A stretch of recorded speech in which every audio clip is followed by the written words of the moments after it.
This channel does not promote any violent, harmful, or illegal activities. All content provided by this channel is meant for an educational purpose only. আর এই মুহূর্তের একটা অত্যন্ত গুরুত্বপূর্ণ খবর, রামনবমী উদযাপনের অনুমতি প্রত্যাহার করলো যাদবপুর বিশ্ববিদ্যালয় কর্তৃপক্ষ। আমাদের প্রতিনিধি সুমন রয়েছে আমাদের সঙ্গে। সুমন, জেনে নেব যে এই রামনবমী উদযাপনের অনুমতি কেন প্রত্যাহার করলো যাদবপুর বিশ্ববিদ্যালয় কর্তৃপক্ষ, কেন, কারণটা কি? যেমন তোমার মনে থাকবে রনিপা, যাদবপুর বিশ্ববিদ্যালয়ে যেদিন রাম মন্দির প্রতিষ্ঠা হয় সেদিন এখানে সেই ভিডিও সরাসরি সম্প্রচার করা হচ্ছিল। তখন কিন্তু বাম সমর্থকদের সঙ্গে রাম সমর্থকদের কার্যত হাতাহাতি পরিস্থিতি হয়, একজনের মাথা পর্যন্ত ফাটে। যাদবপুর অশান্তি দেখেছে। সেই অবস্থায় দাঁড়িয়ে বিভিন্ন সম্প্রীতি বিঘ্নিত হওয়ার আশঙ্কা রয়েছে। তাই যাদবপুর বিশ্ববিদ্যালয়ের তরফ থেকে রামনবমী উদযাপনের জন্য অনুমতি দেওয়া হলেও জরুরি ভিত্তিতে তা বাতিল করা হলো এবং পরিষ্কার জানিয়ে দেওয়া হয়েছে যে এই ধরনের কোনো অনুষ্ঠান করা যাবে না। নিঃসন্দেহে বিজেপি সমর্থক যারা এবিভিপি করেন এখানে, তাদের মনে ক্ষোভ সঞ্চার হয়েছে এবং এই প্রথমবার রামনবমী উদযাপনের অনুমতি তারা পেয়েছিল, সেই অনুমতি রামনবমী উদযাপনের কয়েক ঘন্টা আগেই বাতিল হয়ে গেল। বেশ, বুঝতে পারছি সুমন, ধন্যবাদ তোমাকে।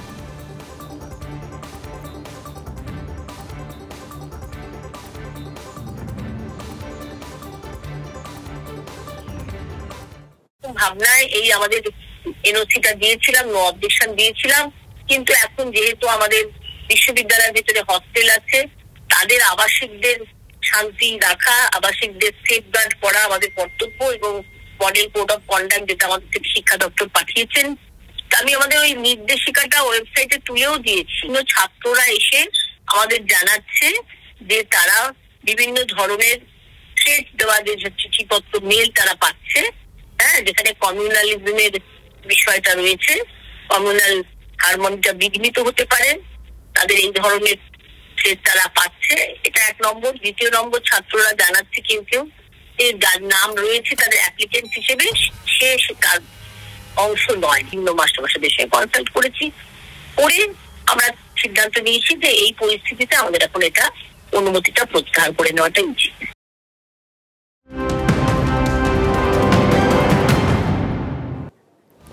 আর এই মুহূর্তের আরও একটা গুরুত্বপূর্ণ খবর, আজ অসমে ভোট প্রচারে মমতা বন্দ্যোপাধ্যায়। শিলচরে নির্বাচনী সভা তৃণমূল নেত্রীর।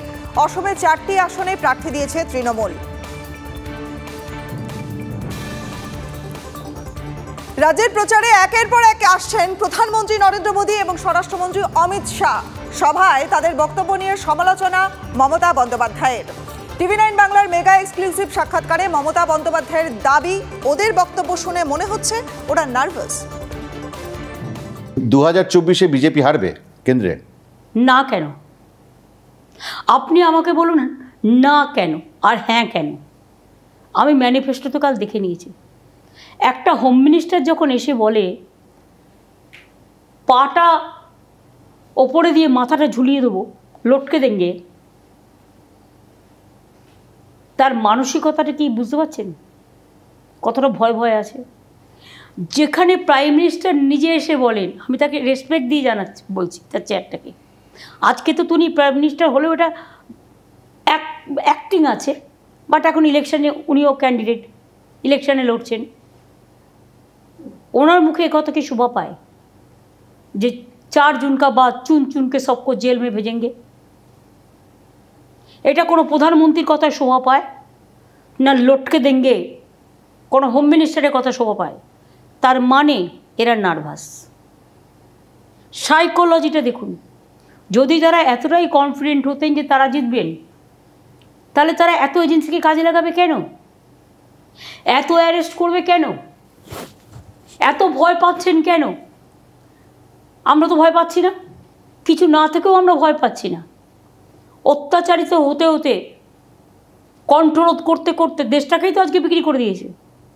আর কালকে যে ম্যানিফেস্টো আমি দেখেছি, আমি আরও শিওর হয়ে গেছি। 1 নেশন 1 ইলেকশন মানে কি জানেন? ফেডারেল স্ট্রাকচারগুলো আর কিছু থাকবে না, টোটাল দেশটা হয়ে যাবে প্রেসিডেন্সিয়াল ফর্ম অফ ইলেকশন।